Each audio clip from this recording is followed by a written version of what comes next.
Welcome back to the High Value Man Conversation. This is episode 14, and this is a very special episode, friends. If you are a single man, a single high value man, and you've yet to meet that high value woman, pull out your pen and paper because this episode is for you. I've got a very special guest on this conversation, Blaine Anderson, men's dating coach. She's been in the dating space for the last 10 years, and unlike other pickup artists or dating coach, she's not going to equip you like a geek with a technique. She's helping you become a high value man so you truly stand out, show up, and get the woman that you deserve.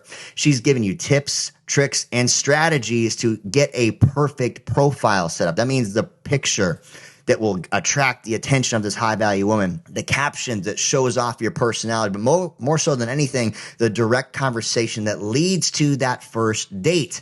She's got some amazing advice from a woman's perspective, and this is a conversation that you're going to want to listen to again, my friend, and share with a friend that is in that dating space. So without further ado, let's hop into the episode.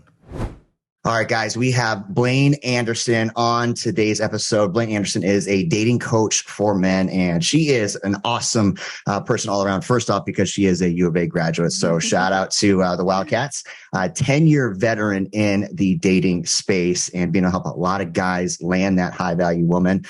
Blaine, welcome to the show. Thank you. Thanks for having me. I'm excited to be here. Yeah, very excited to have you. We were having a little conversation before we got into the episode talking about your experience in space, but I'd love to know your background a little bit, how long you've been doing it, what got you into this line of work, and when you're like, oh my God, there's such a need for men to get advice in the dating space. Yeah, so it's kind of a funny story. I've always loved talking about relationships and dating. Like back when I was a kid, it's like, who likes who? Who's got a crush on who on the playground? But then when I was in college, dating became more of something that was like actually going on with my friends. A lot of my guy friends would be interested in my sorority sisters. So like asking me, okay, how can I ask her to the semi-formal? What are your thoughts on this girl? Like, would she be into me? So I really started giving dating advice then.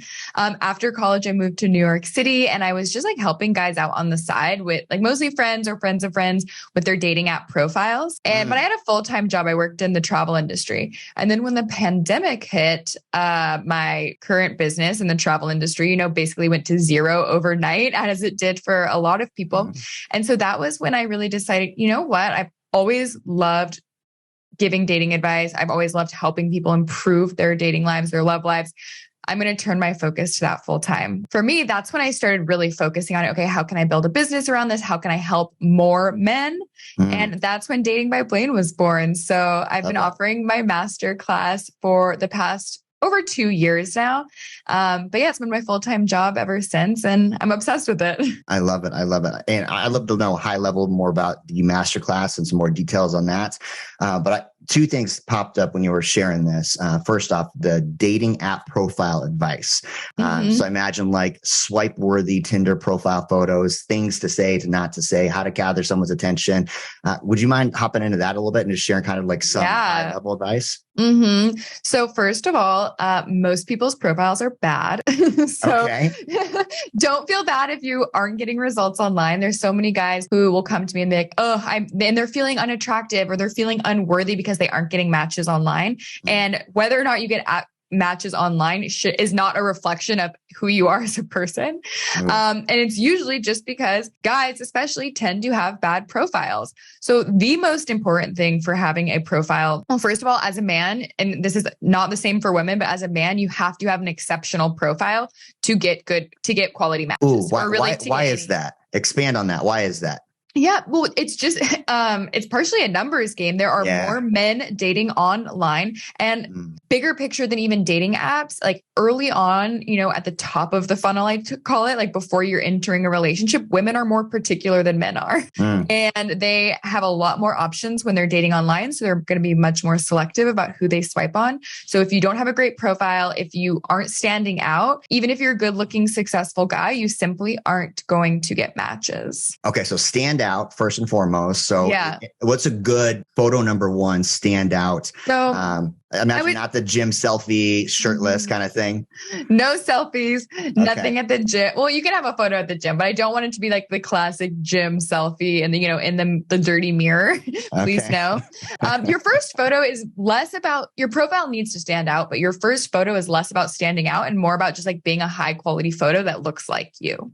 So photos are going to be the most important thing, because even if you spend all of this time creating the perfect, funny, intriguing prompts, but you have, less than great photos, you're not going to get any matches. Your first photo is the only thing she's going to see, immediately, and it'll decide whether she takes a closer look or not. Your photos need to look good. They need to look like you. They need to look relevant. If she has any doubts of what you look like, it's like, maybe he's cute or maybe he's like, looks like a serial killer. She's going to swipe no. Like there can't be any doubts. So you don't want to have no serial killer photo number one. Got it. Exactly. That's solid. You want to stand out, high quality, high res photo. And it kind of leans into where I want to take this conversation to. What I love about your content and why I reached out to you, a lot of dating coaches, especially the guys, dating coaches in the guys space, they are literally trying to teach techniques for notch count. And the problem with that is I see them on the other end after they have that low, shallow life where they're like, you know what, I'm not meeting the person because I may be able to get a date or sleep with them, but then I feel empty because I'm not able to maintain the relationship. And this creates a whole nother problem. And so you're not teaching geeks with techniques. You're actually teaching the guys to be valuable men. And so I'd love to know what stands out as a woman who's got the pick of the litter. What stands out as some qualities that you look for in a high value man? So, I think every woman is going to have, slightly different preferences, but everyone will have a few, or most women will have a few of the same things. You want a man who is high status. And I think that's a confusing term. People are like, what does high status mean? And there's a few things that play into that. Part of it is your trajectory. Like, are you going places? Do you have goals? Do you communicate about those things? That's an important one. Do you have boundaries that you hold yourself and other people accountable to? Do you stick up for yourself? Do you respect yourself? Do you respect other people? Yes. Those are all things that make up the sort of high status package among some others. Yeah. But I think that's the number one thing. Confidence. Are you confident in yourself? Are you confident when you talk to people? Do you look them in the eye? Do you stand up straight? Those things all play into it. High status is the most important thing for any man to have a fruitful dating life. Yeah. And not only just dating life, but relationship, right? Because once you get into a relationship, I tell this to my guys all the time, you may be able to attract them, but if you're having a hard time keeping them, it's because the relationship has now become the priority when your purpose needs to be your priority. Your high value, your high status, your great life needs to be just as important as the woman you're attracting to, because she doesn't want to feel like the only focus once you land her. Absolutely. And she doesn't want to feel like you need her to feel good about yourself. Yes. You need to you feel good about yourself and be high status without her. I love that. Okay. So you're helping the guy stand out amongst the crowd and, kind of like wave his peacock feathers to get her attention. And so she's got this swipe. She started a conversation. What are some do's and don'ts once that Tinder or Bumble conversation goes on? Yeah, I think one of the problems a lot of the men I work with see dating online is they feel like they need to form a meaningful connection prior to asking a woman out on a date. And listen, you're not going to have any truly meaningful conversations via text or on a dating app with somebody you've never met before. Yeah. The key is, I have actually a whole nother texting course that's just on this. It is knowing you need to form a connection. You obviously can't just jump straight right and, hey, want to get drinks. But once you form that initial connection, segue into making plans to meet up. I love it. High value men and women value their time and they aren't looking for pen pals. Yes. They aren't looking to shit. And if they are, and if that person is, then move on. That's, if that's not what you're also looking for. Right. The reality is there are plenty of women online and men who are just looking for that validation or attention and the pen pal thing. But that's why you shouldn't waste a month or even a week talking to somebody before you try and get in front of them and meet up in person. So I hear you say, be direct, be decisive, ask for the date. Yes. And then of course, when you're asking for the date, what I like to talk about is she can get drinks with anybody. And that doesn't mean you plan an elaborate date that is something more than drinks, but you need to sell the date itself a little. I love it. Ideally, when you ask for the date, you're connecting it back to something you've already talked about or connected over, maybe something from her profile or your profile. And then just, it sounds silly, but use adjectives, sell it a little. I know the best spot in town for spicy margs. They also have a great patio. Do you want to check it out with me Thursday? That sounds so much better than free for drinks Thursday or just free Thursday. That's my other pet peeve. If she's free or not, it depends on what you're offering. Right. Yeah, because a high value woman, she'll make time for things that are important to her. And if she's not interested, or you're not pursuing her early on in the courtship of the relationship by making it exciting, making it fun, making it playful, why would she want to continue on the dating, especially when she's got so many options? Exactly. And that's another thing. It's every time she opens the dating app, if you're still talking on there, she's looking at 15 or 50 other guys vying for her attention. So you want to move away from that and get in person as soon as is appropriately possible. I love that. And what I also hear you say is, that first date, you want to make it interesting. It's not just getting together for coffee. When do you escalate the dating and maybe do something a little bit more creative in that dating process? Because I imagine you're helping guys not only that first date, but then second date, third date through that courtship. Yeah. Well, to be clear, I actually have no problem with a coffee date, but it's not like, okay, do you want to meet at Starbucks? No, I know a really awesome local coffee shop with a graffiti art around it, or that does latte art, or that has a really interesting art collection. Just being able to have a little other detail that makes it more unique. Interesting. Yeah. Is what I want to strive for. Because anyone can just go to Starbucks, but if you have a favorite coffee shop, it will allow your personality to shine a little bit. Why do you like this? Is it because it's in a cool neighborhood? Do you know a good walk that you can take afterwards? Those are things that are going to help her see who you are. I love that.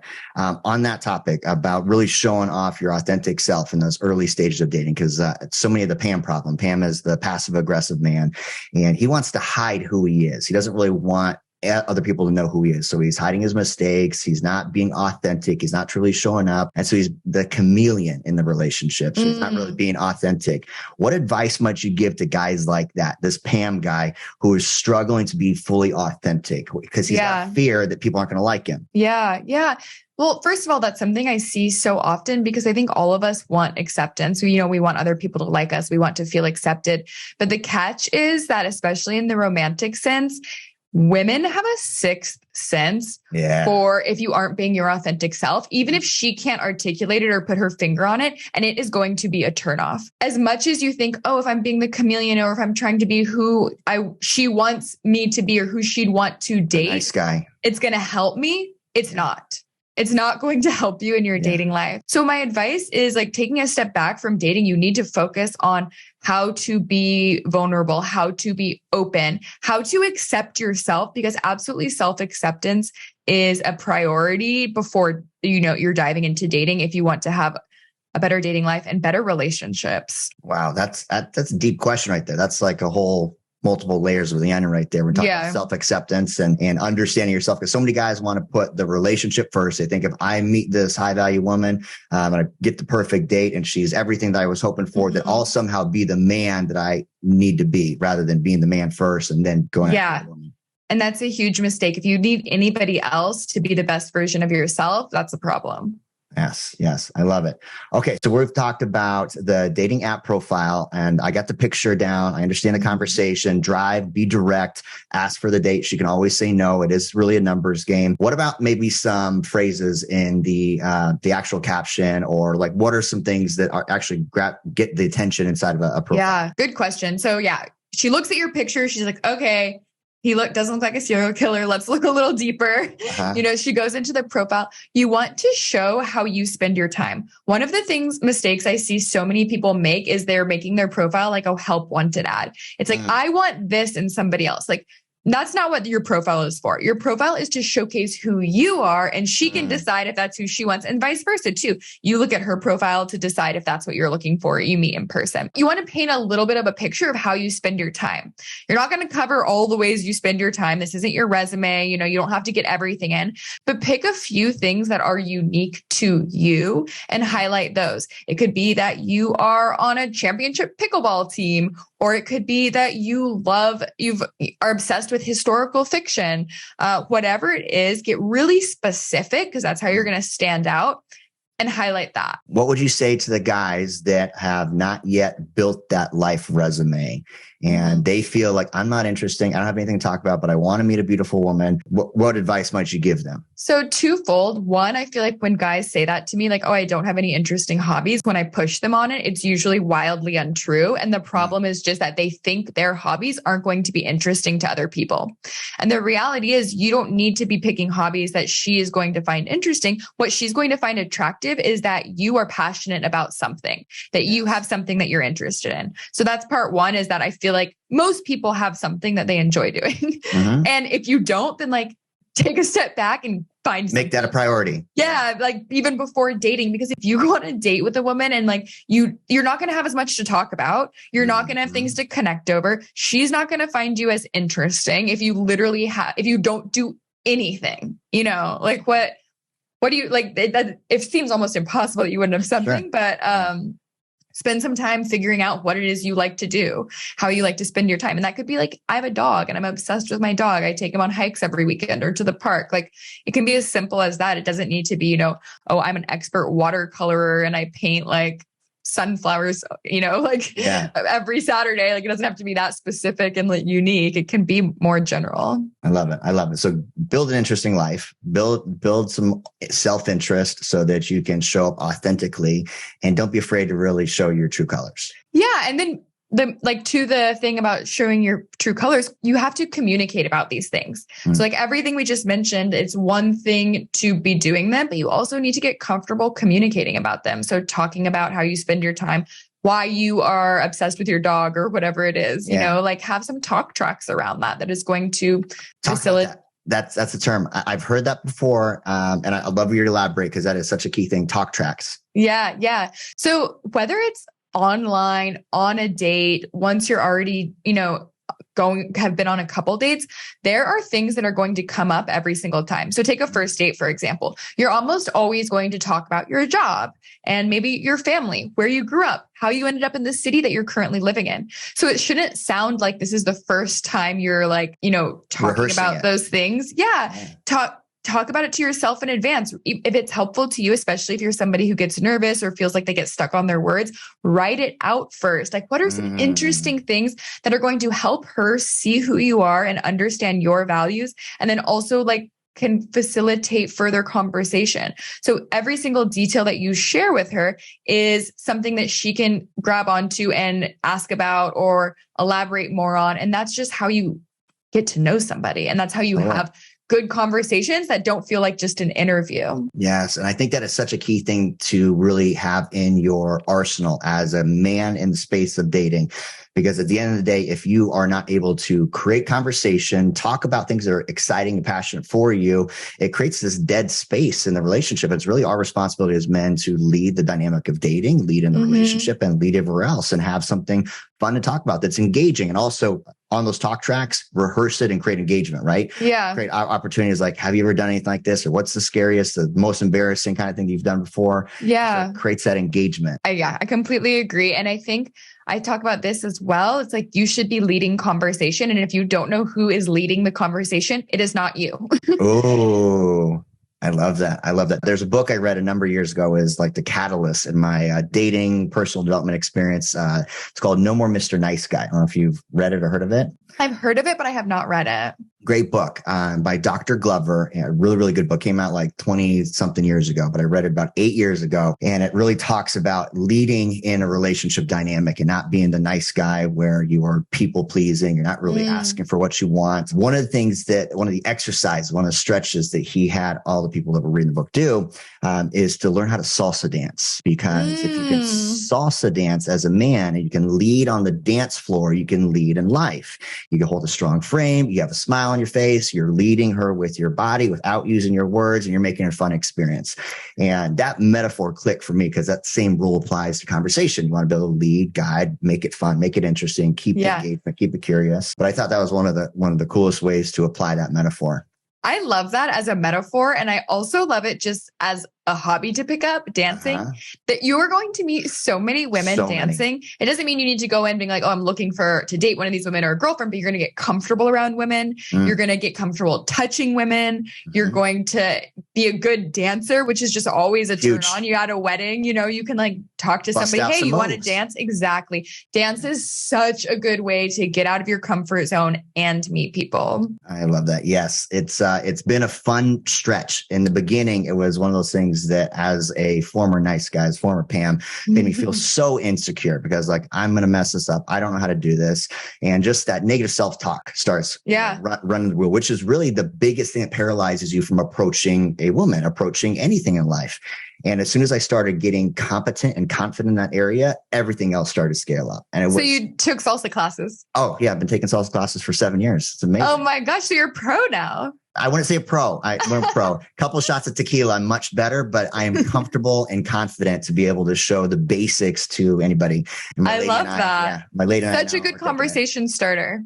100%. Yeah, 100%. Yeah. And the fun thing about it is, it builds your resume, right? And so you think about that Tinder profile, that Bumble profile, you've got something to talk about, but you also have something that you can do that is a unique date. Yes, absolutely. And you don't have to be, an expert at it or even good at it. Even if you are just starting, it's still going to be something to talk about, to put in your profile, to learn with somebody, a partner or a date. Yes. Yes.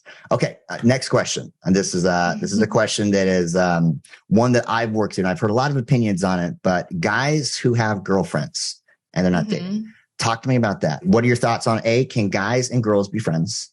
Yeah. Like platonic friends and not have somebody catch feelings? And what happens to the guy that's got a whole bunch of girlfriends but isn't dating any of them? So I fully believe that guys and girls can be friends. And there's so many people out there like, no, they can't. It's like, okay, well, maybe not for you if you don't believe it's possible. But for me, it is, because I've had guy friends, that I've had my whole life, or that I've even made guy friends since being married and, living in a new city. Like, I fully believe guys and girls can absolutely be friends. The guy who has all the girlfriends and wants to be dating but isn't dating is probably the nice guy. It sounds so simple, but the biggest tip for that guy is start talking about how you feel. So if you have all of these friends and, maybe you have a crush on one of them and you feel like you're in the friend zone, I can almost guarantee it is because you haven't expressed your more than friends feeling. That's what most of those guys fall into. They aren't taking action. They aren't saying, then there's the counter side. It's like, well, I don't want to jeopardize the friendship. And it's like, well, at a certain point, like you're going to have to, if you want to explore a romantic relationship with this person. And if you do it respectfully and then respect her answer either way, it absolutely does not need to torch your friendship. I get hundreds of questions a day on Instagram, and something I consistently see, it's like, I'm in love with my best friend. Like, I've been obsessed with her and in love with her for 3 years. And it's like, what? 3 years?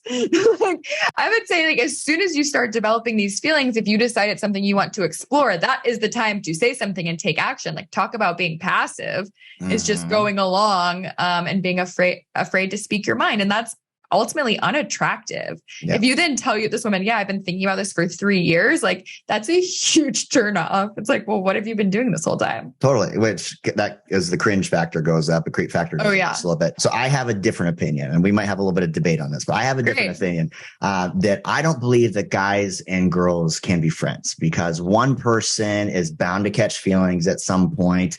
I have talked to many, many women. They're like, no, guys and girls can be friends. And from the woman's side, it's like, yes, I have no problem with it because I can turn off that sexual attraction towards him. It's just platonic friendship. From the guy's perspective, and having coached hundreds of men at this point, what I often hear, in my own experience as well, what I often hear is, I've got feelings for her, but I don't feel good enough. I don't feel worthy. I think she's out of my league. And so I'm willing to settle for the scraps of the friendship and just hope that if she gets to know me long enough, we spend enough time together, she's eventually going to fall in love with me. Well, I'm sure that's absolutely like one way it can go, and something that definitely happens. I'm not denying that. But what about guys who are like, I have guy friends who have girlfriends and then friends with their girlfriends too. Like, are they my friends or a couple friends, right?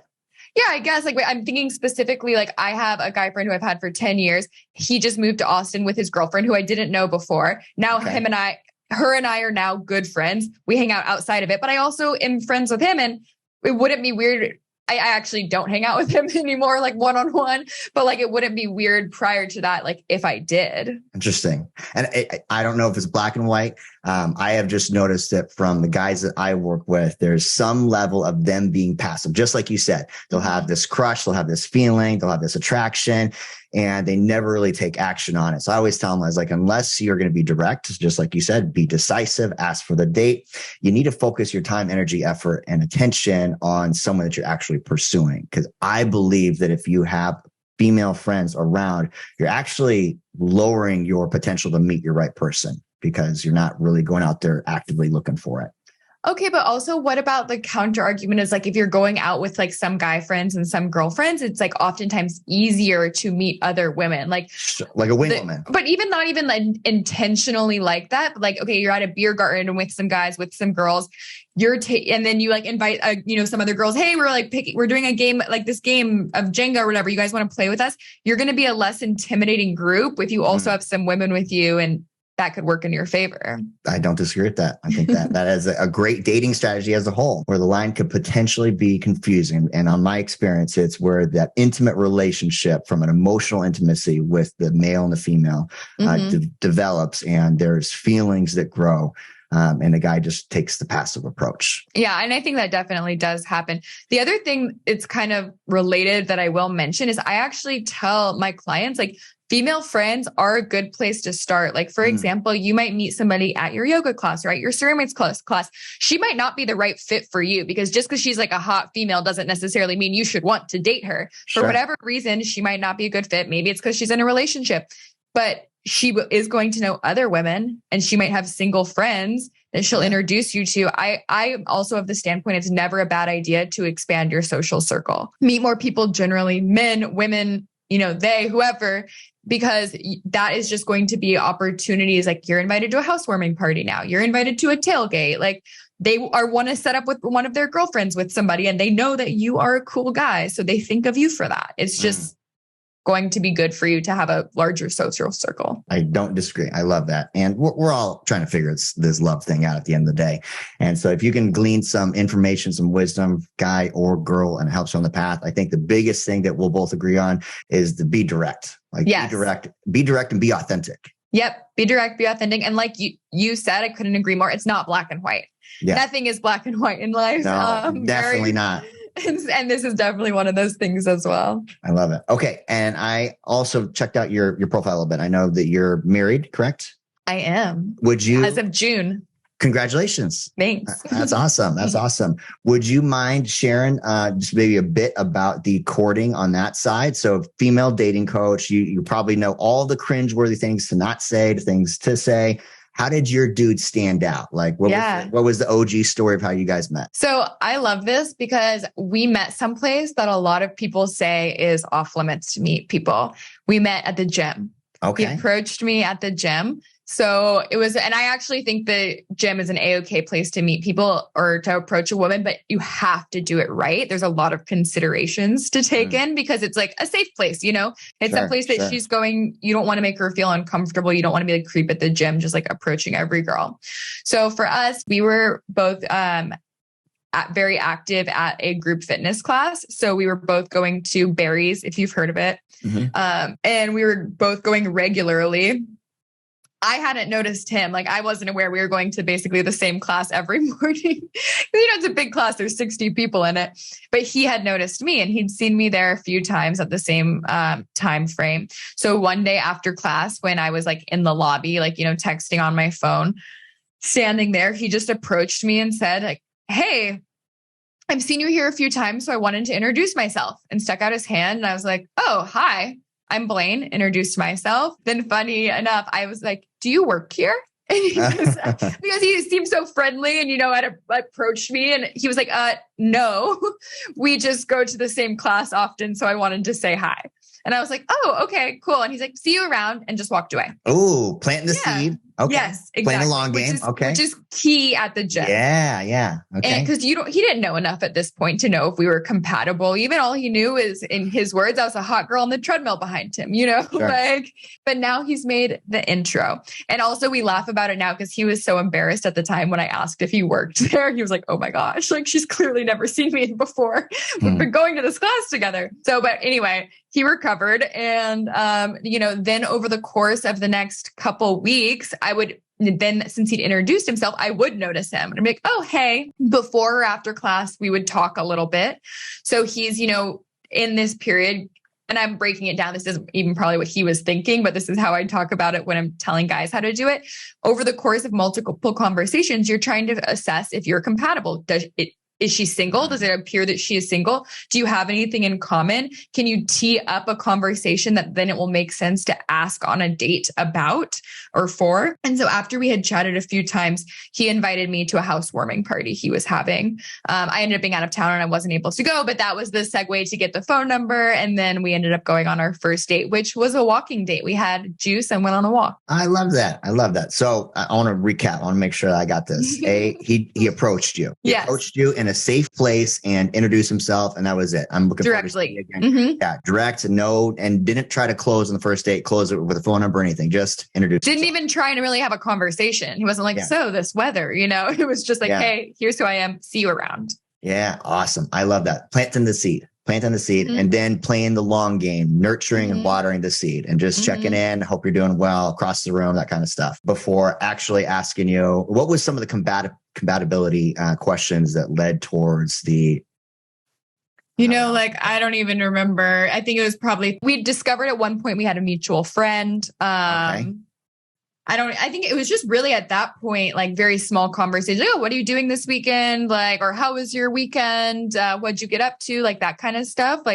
Check-ins. And those are opportunities that if I had a boyfriend, it probably would have come up. I could have mentioned something, he gave me opportunities. And so I call this qualifying. So when you qualify a woman, you are trying to, and you don't have to be 100% sure, but you are trying to assess if she is single and assess if you have anything in common and assess if she is interested. Those are the three things you want to look for. If I didn't encourage conversation, if I didn't ask him questions back, that would be a pretty clear signal that I wasn't interested. And rather than asking for my number and getting turned down, he could just pass and move on. I love that. Again, that was something in common. We're single first, something in common. Single. Something in common. And interested. Interested. Yeah. Those are the three things you want to look for. And you don't have to be 100% sure she's single, 100% sure she's interested, and be able to list 10 things you have in common. But those are the three things you want to be paying attention to. And you ideally want to at least have like a good sense of two of those things are probably true before asking her out to increase your odds of hearing yes. Yes. I love that because so many guys will have that fear of rejection. They won't want to make the approach because they have not done these three things to qualify. Right? They haven't built the rapport. They haven't gained the interest. I love that. Or I feel like often other times guys will just, because they are actually nervous of approaching and the rejection, they will just throw all of that to the wind and dive right in and go for it. Can I have your number? When the reality is like you're doing yourself a disservice because she's more likely to give you her number if you have qualified and built a little bit of a connection. And you're just going to end up torching your confidence more if you're always getting rejected because you're not building any sort of connection first. I love that, man. That is so key. And the same rules apply to sales and, think about salesmanship and what you're talking about, dating and business. So many guys that I work with are crushing it in business. They understand the mechanics of how to scale, how to sell, how to lead and manage and grow companies. And the same mechanics apply to dating, right? When you think about, they're also the valuable person that gets to interview the dates rather than thinking that they need to change who they are to please the woman or to show up. If they realize that they're the catch and they qualify with these, then they're going to have a much higher likelihood of closing a deal. Exactly. And that's just something important. Before you ask her out or even on the dates, this isn't just like, okay, can I get her to like me? So I always say like 1/3 is like, you're trying to form a connection with her. So she has things that, she knows in common. The 1/3 is you assessing if she's a good fit for you, if she has the, your shared values and is somebody you want to spend time with. And then the other third is like, okay, let's flirt and have some fun. Because even if the other two things aren't true and she's not the right person for you, and maybe even you mutually agree on that, ideally you're still able to have a little fun with it. Like dating should be fun. Yes, 100%. It shouldn't feel like a chore. Because as soon as it starts feeling like a chore to either side, then it makes the whole experience not fun. Some of the personal development side, because a lot of this is going to be a massive personal development experience for these guys coming through. What are some books that you might have these guys read, or top books that maybe have made the dating game a little bit easier for you? Yeah. The Courage to be Disliked is a great book for anybody to read. And I think it's the most helpful with being vulnerable, open, forgiving yourself for things. I think a lot of people hold on to things that have happened in their lives and they're in the past that they are telling themselves is holding them back, or telling themselves is making them unworthy, or comparing themselves to other people. And that is a really great book for that. I love actually the definitive book of body language. It's a simple book, but, and sometimes it seems obvious, like some of the things, but even things that seem obvious, I notice a lot of men aren't practicing or taking into their life. So even as simple as sitting up straight, or, having their arms folded in front of them when they're talking to people, it's like, okay, you might know, if it was a quiz or if someone asked you that this is a closed posture, but you're still doing it in your actual life. So getting really granular on what is open, what postures and arm positioning and hand positioning, and even where your feet are pointing are going to make you seem more open and receptive. So I find that book just really interesting and helpful for things to keep in mind, and helpful for teaching men how to read women. Men are known for being less astute readers of nonverbal communication than women are. Women are much better at it naturally. And so it's, good to be aware of your potential blind spots, and then also be more aware of what you can be looking for in women as signs of comfort or signs of discomfort that can help you decide or interpret your next step. Yes. Tell me about that. What are some interest cues that she's into? Things are going well. There's maybe some early stages of flirting, because if they're out of the dating game for a while, they may not notice those cues. So what are some cues that she's in? That's a great question, because I think a lot of men don't always pick up when a woman is interested in them. But body squared to you is a great sign, not turned away. Arms open body position, touching your arm, or you even like playing with her hair or being movement with her arms while talking to you is a good sign. Obviously, eye contact. That doesn't mean it has to be like full eye contact all the time. It can be like looking away, but looking back at you. Those are all good signs. And then also just like ask, this is not body language, but just asking questions back. Is she encouraging the conversation? Is she interested in you on a deeper level than just like the surface area type of questions? I love that. Okay. So this guy, he follows your course, goes through your masterclass, gets coaching with you, and you transform him. He's a new man in the dating space. He's getting the swipes. He's getting the conversations. He's getting the dates. He's got the first date lined up. He's now in a relationship. He found himself in a relationship. That's a big win for you. Yeah. Yeah. How does he continue to woo her and to win her after he's in the relationship? So much of what I talk about in my masterclass, it's like, okay, these are important things for landing the date and for forming a relationship. But a lot of the things we talk about are just as important on the 40th date or on your 40th anniversary as they are on the first date.